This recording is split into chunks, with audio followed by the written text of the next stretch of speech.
ಎರಡನೇ ಖಂಡವು ವಿಧೇಯಕದ ಅಂಗವಾಗಿರಬೇಕೆಂದು ಸಭೆ ಮುಂದಿರುವ ವಿಷಯ. ಪ್ರಸ್ತಾವದ ಪರವಾಗಿರುವ ಹೌದೆಂದು ಸೂಚಿಸಬೇಕು. ಪ್ರಸ್ತಾವದ ವಿರೋಧವಾಗಿರುವ ಎಂದು ಸೂಚಿಸಬೇಕು. ಪ್ರಸ್ತಾವ ಹೌದನ ಪರವಾಗಿದೆ ಎಂದು ಭಾವಿಸುತ್ತೇನೆ. ಪ್ರಸ್ತಾವ ಹೌದನ ಪರವಾಗಿದೆ. ಪ್ರಸ್ತಾವಕ್ಕೆ ಒಪ್ಪಿಗೆ ದೊರಕಿದೆ. ಎರಡನೇ ಖಂಡವು ವಿಧೇಯಕದ ಅಂಗವಾಯಿತು. ಒಂದನೇ ಖಂಡ ಹೆಸರು ಮತ್ತು ಅವತರಣಿಕೆ ವಿಧೇಯಕದ ಭಾಗವಾಗಬೇಕೆಂಬುದು ಸಭೆ ಮುಂದಿರುವ ವಿಷಯ. ಪ್ರಸ್ತಾವದ ಪರವಾಗಿರುವ ಹೌದು ಎಂದು ಸೂಚಿಸಬೇಕು. ಪ್ರಸ್ತಾವದ ವಿರೋಧವಾಗಿರುವ ಎಂದು ಸೂಚಿಸಬೇಕು. ಪ್ರಸ್ತಾವವು ಹೌದನ ಪರವಾಗಿದೆ ಎಂದು ಭಾವಿಸುತ್ತೇನೆ. ಪ್ರಸ್ತಾವವು ಹೌದನ ಪರವಾಗಿದೆ. ಪ್ರಸ್ತಾವವು ಅಂಗೀಕರಿಸಲ್ಪಟ್ಟಿದೆ.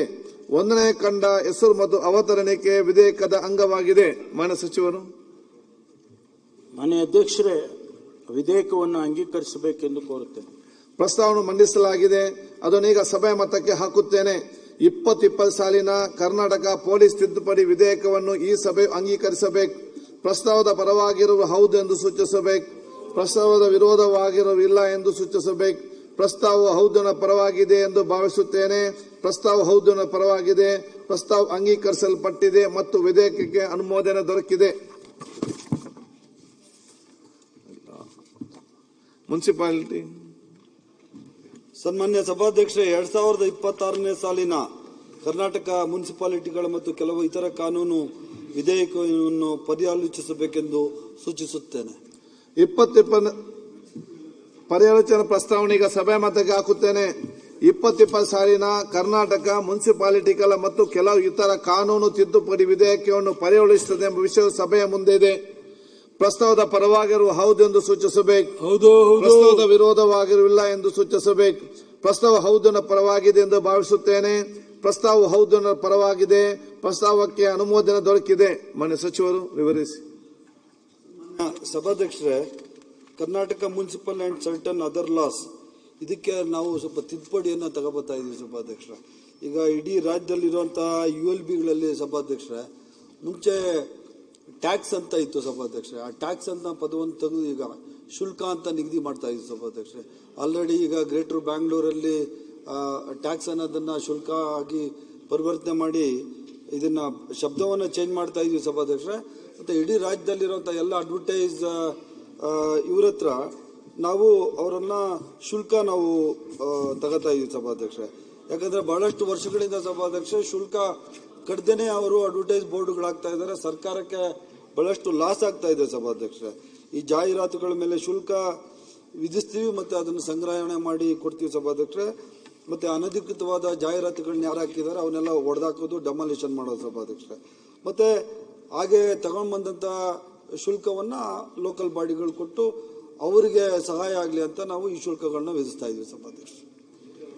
ಮಾನ್ಯ ಸಭಾಧ್ಯಕ್ಷರೇ, ಇದು ತಾವು ಹೇಳ್ತೀರಾ, ಸಚಿವರು ಹೇಳಿದ್ರು ಗ್ರೇಟರ್ ಬ್ಯಾಂಗ್ಳೂರ್ ಅಥಾರಿಟಿಲಿ ಏನಿದೆ ಅದನ್ನ ಎಲ್ಲ ULBಗೂ ತರ್ತಾ ಇದೀವಿ ಅಂತ. It's a good, fair enough.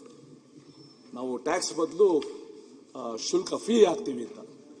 ಈಗ ಯಾವುದೂ ಪರ್ಮಿಷನ್ ಇಲ್ದೇನೆ ಬರ್ತ್ಡೇ ಫ್ಲೆಕ್ಸ್ ಜಾಹೀರಾತು ಆಗ್ತಾರಲ್ಲ, ಅದಕ್ಕೆ ಏನ್ ಮಾಡ್ತೀರಾ? ಜಾಹೀರಾತುಗಳು ಅಂತ ರಾರಾಜಿಸ್ತಾ ಇದೆ ಎಲ್ಲಾ ಕಡೆ. ಎಷ್ಟು ಮಟ್ಟಿಗೆ ಅಂತಂದ್ರೆ ವೆಹಿಕಲ್ಸ್ ಓಡಾಡಕ್ಕೂ ಆಗಲ್ಲ, ಸಿಗ್ನಲ್ ಲೈಟ್ ಕಾಣೋದಿಲ್ಲ, ಇನ್ನೊಂದು ಆಕ್ಸಿಡೆಂಟ್ ಆಗುತ್ತೆ, ಆ ಫ್ಲೆಕ್ಸ್ ಗಳು ಬಿದ್ದು ಅಪಘಾತ ಆಗುತ್ತೆ. ಅದಕ್ಕೆ ಏನ್ ಮಾಡ್ತಾರೆ? ಅದು ಜಾಹೀರಾತೆ, ಅದು ಫ್ಲೆಕ್ಸೆ. ಅದರ ಬಗ್ಗೆ ಸರ್ಕಾರ, ಯಾಕಂದ್ರೆ ಬಹಳ ಸಲ ಕಮಿಷನರ್ಗಳು ಬರ್ದಿದ್ದೆ, ಎಲ್ಲಾ ಬರ್ತ್ಡೇ ಕೂಡ ರಾಜಕೀಯ ನಾಯಕರು ಅಥವಾ ಬೆಂಬಲಿಗರು ಇರೋದ್ರಿಂದ ಕಾರ್ಪೊರೇಷನ್ ಮಟ್ಟಕ್ಕೆ ಹೋಗೋದಿಲ್ಲ. ಇದಿರೋದ್ರಿಂದ ಸರ್ಕಾರದ ಅಭಿಪ್ರಾಯ, ಸರ್ಕಾರದ ನಿಲುವೇನು? ಈ ಅನಧಿಕೃತ ಬರ್ತ್ಡೇ ಅನಧಿಕೃತ ಅಲ್ಲ, ಬರ್ತ್ಡೇದು ಅನಧಿಕೃತ ಜಾಹೀರಾತು, ಅದ್ರ ಬಗ್ಗೆ ಸರ್ಕಾರದ ನಿಲುವೇನು? ಮಾನ್ಯ ಸಭಾಧ್ಯಕ್ಷರೇ, ಒಬ್ಬೊಬ್ಬರೇ ಮಾತಾಡಿ. ಆಯ್ತು, ಅವರು ಸುಬ್ರಹ್ಮಣ್ಯ ಮಾತಾಡಿ. ಅಧ್ಯಕ್ಷರೇ, ಅವ್ರು ಮಾತಾಡಿ. ಈಗ ಒಂದು ಹೊಸ ಬಿಲ್ ಇಂಟ್ರೊಡ್ಯೂಸ್ ಮಾಡಕ್ ಹೊರಟಿದ್ದಾರೆ, ಬಹಳ ಸ್ವಾಗತಾರ್ಹ. ಆದರೆ ಬೆಂಗಳೂರು ಮಹಾನಗರದಲ್ಲಿ ಏನಿದೆ GBA ಒಳಗಿರ್ತಕ್ಕಂಥದ್ದನ್ನೇ ಬೇರೆ ಕಡೆ ತರ್ತೀವಿ ಅಂತೇಳಿ ಇವತ್ತು ಬೆಂಗಳೂರಿನಲ್ಲಿ ಸೆಲ್ಫ್ ಅಡ್ವರ್ಟೈಸ್ಮೆಂಟ್ ಅಂತ ತಗೊಂಡು ಬೇರೆ ಬೇರೆ ಸ್ಕೂಲು ಕಾಲೇಜುಗಳ ಬಿಲ್ಡಿಂಗಲ್ಲೂ ಕೂಡ ಪ್ರೈವೇಟ್ ಅಡ್ವರ್ಟೈಸ್ಮೆಂಟ್ ನಡೀತಾ ಇದೆ ಅಂತಕ್ಕಂಥದ್ದನ್ನು ನಾನು ಹಿಂದೆನೂ ಚರ್ಚೆ ಮಾಡಿದ್ದೆ. ಅದ್ರ ಬಗ್ಗೆ ಕ್ರಮ ತಗೊಳ್ತೀವಿ ಅಂತ ಹೇಳಿದ್ರು, ಇಲ್ಲಿವರೆಗೆ ಕ್ರಮ ತಗೊಂಡಿಲ್ಲ. ಸಾಕಷ್ಟಕ್ಕೆ ಮಲ್ಟಿ ಸ್ಟೋರಿ ಬಿಲ್ಡಿಂಗ್ಸ್ ಅಲ್ಲಿ ಬಿಲ್ಡಿಂಗಿಗೆ ಲೈಸೆನ್ಸೇ ಇಲ್ಲ, ಅಂದ್ರೆ ಪ್ಲಾನ್ ಇಲ್ದಲೇ ಕಟ್ಟಿರ್ತಕ್ಕಂತಹದ್ದಕ್ಕೂ ಕೂಡ ಅಡ್ವರ್ಟೈಸ್ಮೆಂಟ್ ಬೋರ್ಡ್ ಹಾಕಲಿಕ್ಕೆ ಅವಕಾಶವನ್ನು ಕಲ್ಪಿಸಿದ್ದಾರೆ. ಅದೇ ರೀತಿಯಲ್ಲಿ ಸಾಕಷ್ಟು ಕಡೆ ನಾವು ಗಮನಿಸ್ತಾ ಬಂದ್ರೆ ಮೋರಿ ಮೇಲೆ, ರಾಜಕಾಲುವೆ ಮೇಲೆ ಅವ್ರಿಗೆ ಪರ್ಮಿಷನ್ ಕೊಟ್ಟಿದ್ದಾರು? ಅದ್ರ ಬಗ್ಗೆ ಚರ್ಚೆ ಮಾಡ್ತಾ ಇಲ್ಲ. ಏನ್ ಮಾಡ್ಬೇಕೀಗ? 40ರಿಂದ 50 ಕಿಲೋವ್ಯಾಟ್ ಇದು ಕಿಲೋವ್ಯಾಟ್ ಪವರ್ ಬೇಕಾಗುತ್ತೆ. ಮೋರಿ ಮೇಲ್ಗಡೆ ಇವರು ಯಾವ ತರ ಪರ್ಮಿಷನ್, ಅದಕ್ಕೆ ಬೆಸ್ಕಾಂನವರು ಪರ್ಮಿಷನ್ ಕೊಡ್ತಾ ಇದ್ದಾರೆ. ಇದಕ್ಕೆಲ್ಲ ಒಂದು ಕಾನೂನು ಸರಿಯಾದಂಥ ರೀತಿಯಲ್ಲಿ ಮಾಡಬೇಕಲ್ಲ. ಬರೀ ಜಸ್ಟ್ ನಾವು ಕಾನೂನು ಹೇಳಿ ಯಾವ್ಯಾವ ಬಿಲ್ಡಿಂಗ್ಗಳಲ್ಲಿ ಟ್ಯಾಕ್ಸ್ ವಸೂಲಿ ಮಾಡಬೇಕಾಗಿತ್ತು ಆ ಟ್ಯಾಕ್ಸ್ಗಳನ್ನ, ಅಡ್ವರ್ಟೈಸ್ಮೆಂಟ್ ಟ್ಯಾಕ್ಸ್ಗಳು ಬರ್ತಾ ಇಲ್ಲ. ಇವತ್ತು ಹೇಳ್ತಾ ಇದ್ದಾರೆ ಫೀ ಹಾಕ್ತೀವಿ, ಇನ್ನೊಂದು ಮಾಡ್ತೀವಿ, ಬೇರೆ ಕಡೆ ತರಿಸ್ತೀವಿ ಅಂತ. ಇದು ಯಾವುದು ಇಲ್ಲಿರ್ತಕ್ಕಂಥದ್ದು ಕೂಡ ಇಂಪ್ಲಿಮೆಂಟೇಷನ್ ಆಗ್ತಾ ಇಲ್ಲ. ಆ ದೃಷ್ಟಿಯಿಂದ ಇವತ್ತು ಏನು GBA ವ್ಯಾಪ್ತಿಯಲ್ಲಿ ಕೊಟ್ಟಿದ್ದಾರೆ ಇದನ್ನೆಲ್ಲ ಪುನರ್ ಪರಿಶೀಲನೆ ಮಾಡಬೇಕು. ಕೇವಲ ಇದನ್ನ ನಾನು ನನ್ನ ಸ್ವಂತ ಅಂಗಡಿಯ ಅಡ್ವರ್ಟೈಸ್ಮೆಂಟ್ ಮಾಡ್ತೀನಿ, ಇನ್ನೊಂದು ಮಾಡ್ತೀನಿ ಅಂತ ಹೇಳಿ ಅಡ್ವರ್ಟೈಸ್ಮೆಂಟ್ ತಗೊಂಡು ಅವ್ರು ಹೆಂಗ್ ಪರ್ಮಿಷನ್ ಕೊಟ್ಟಿದ್ದಾರೆ ಅದನ್ನ ತಕ್ಷಣ ನಿಲ್ಸಕ್ಕೆ ಏನ್ ಕ್ರಮ ತಗೋತೀರಿ ಅದನ್ನು ದಯಮಾಡಿ ಹೇಳ್ಬೇಕು.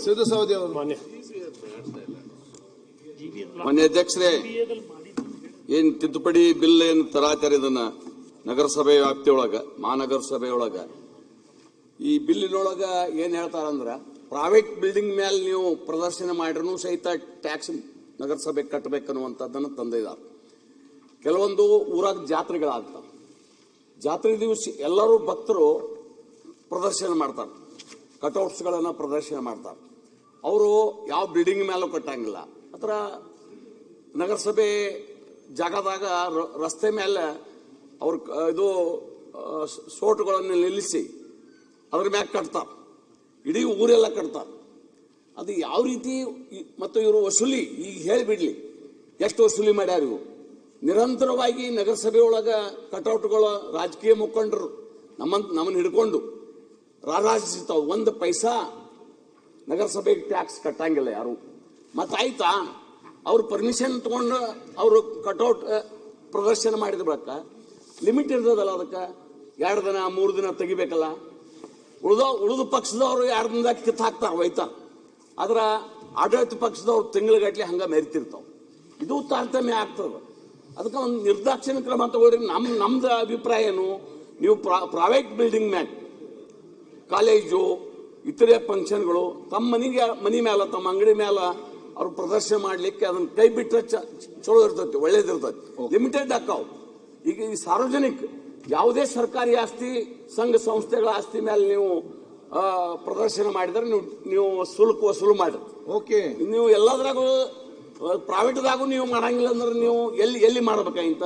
ಕೆಲವು ಮಂದಿಗೆ ಈಗ ವೈದ್ಯರು ಬಂದಿರ್ತಾರೆ, ವೈದ್ಯರು ಬಂದವರು ಪ್ರದರ್ಶನ ಮಾಡಬೇಕಾದ ಅವಶ್ಯ ಇರ್ತದ. ಅವ್ರಿಗೆ ಸಂಘ ಸಂಸ್ಥೆ ಮೇಲೆ ಅವ್ರಿಗೆ ಅಲ್ಲಿ ಶುಲ್ಕ ಕಟ್ಟಿ ಪ್ರದರ್ಶನ ಮಾಡ್ತಾರೆ.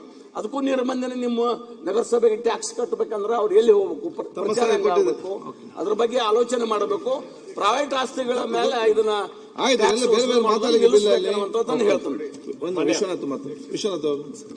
ಮಾನ್ಯ ಸಭಾಧ್ಯಕ್ಷರೇ, ಈ ಫ್ಲೆಕ್ಸ್ ಮತ್ತು ಹೋರ್ಡಿಂಗ್ಸ್ ಬಗ್ಗೆ ಸರ್ಕಾರ ಯಾವ್ದಾರ ಒಂದು ಕರೆಕ್ಟ್ ಆಗಿ ನಿಲುವು ತಗೋಬೇಕು. ಯಾಕಂದ್ರೆ ಫೈನ್ ಹಾಕ್ತಿವಿ ಮತ್ತೊಂದು ಅಂತ ಎಲ್ಲ ಹೇಳ್ತಾರೆ, ಆದ್ರೆ 1000